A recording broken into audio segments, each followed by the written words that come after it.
Hey, let's be honest for a second. You wake up one morning, look in the mirror, and there's this empty feeling you can't quite explain. You've got the job, the house, maybe a family. By all accounts, you should be happy, but you're not. And here's the thing, you probably won't admit it to anyone. Maybe not even to yourself, but deep down, you know something's off. Today, we're going to talk about the 6 signs that you're going through a midlife crisis. And honestly, some of these might hit harder than you expect. If you've been feeling stuck, lost, or just numb lately, this video is for you. Alright, let's start with sign number 1. You constantly compare yourself to where you thought you'd be by now. You know that feeling? You scroll through LinkedIn, see some college classmate who's now a CEO, and something just twists in your chest. It's not even jealousy, really. It's more like disappointment in yourself. By 40, I was supposed to be. By 45, I should have figured this out. But here's the brutal truth. Nobody talks about those milestones we set for ourselves in our 20s. They were pretty arbitrary, right? We picked them because they sounded good, because society told us that's what success looks like. And now, you're stuck measuring yourself against a checklist you wrote 2 decades ago. If this sounds familiar, that's sign number 1. Sign number 2. Everything starts feeling meaningless. And I don't mean this in a dramatic way. I mean, you used to care so much about work projects, about promotions, about getting ahead. And now, you show up, do the work, collect the paycheck, and ask yourself, is this really it? You've hit the achievement, and it doesn't feel the way you thought it would. I remember talking to a guy who finally made partner at his firm. 6 years of grinding. And when it happened, he told me he just sat in his car for 20 minutes before going home. Not because he was sad, but because he felt nothing. Just emptiness. That, my friend, is a classic midlife crisis moment.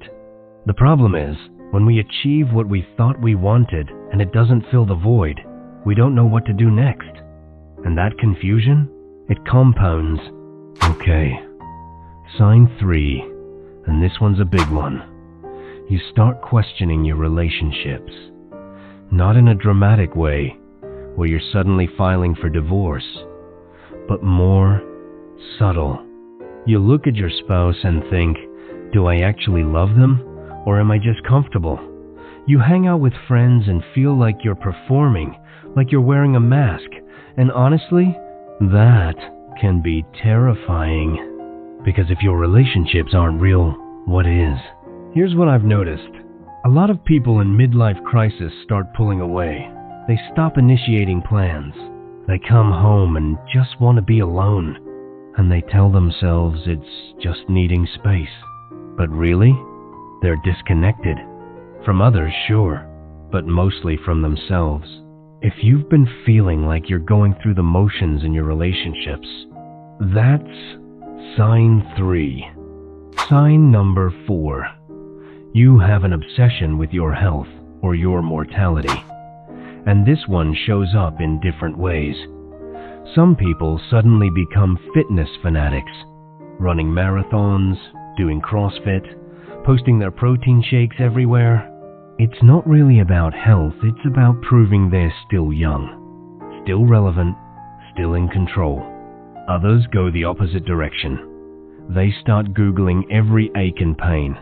They convince themselves that weird headache is probably something serious. They lie awake at 3 a.m. catastrophizing about their body. Both of these? Signs of a midlife crisis. Why? Because underneath it all, there's fear. Fear of aging. Fear of decline. Fear of running out of time. Sign 5. You think about what ifs constantly. What if I had taken that job in another city? What if I had started my own business? What if I had said no to that marriage? What if? What if? What if? And listen, it's completely normal to reflect on major life decisions. That's not the issue. The issue is when those what ifs start consuming you. When you spend more time living in an imagined past than engaging with your actual present. I used to do this all the time. I'd replay conversations in my head. I'd imagine alternative versions of my life where I made different choices. And those fantasies? They felt better than reality, because in those fantasies I was always the hero. But here's the trap. The more you live in the what-ifs, the more stuck you feel now. The sixth sign, and this might be the most uncomfortable one. You're starting to wonder if it's too late to change anything. This is where a lot of people get stuck.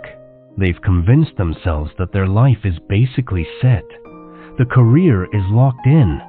The relationships are what they are. The future is just more of the same. And that belief? It kills motivation. It kills hope. It makes you feel like you're just waiting for something, retirement maybe, or the kids to move out, or whatever. But here's what I want you to hear. That voice in your head telling you it's too late? It's lying. It's never too late. It really isn't. The guy who started his business at 55. The woman who went back to school at 50. The person who completely reinvented themselves in their 60s. These aren't rare exceptions. They're proof that the story isn't over. So let's bring this all together. If you saw yourself in some of these signs, and let's be real, most of us in our 40s and 50s, do I want you to know something? This isn't a weakness. This is an invitation. An invitation to stop living on autopilot. An invitation to ask the hard questions. An invitation to figure out what actually matters to you, not what you thought should matter 20 years ago. A midlife crisis isn't the end of anything. It can actually be the beginning of the most honest, most authentic chapter of your life. But only if you stop running from it. So here's my question for you. Which of these signs resonates most with you right now? Drop a comment below. I read every single one. And hey, if you found value here, hit that subscribe button, because we're just getting started on this journey. I'll see you in the next one.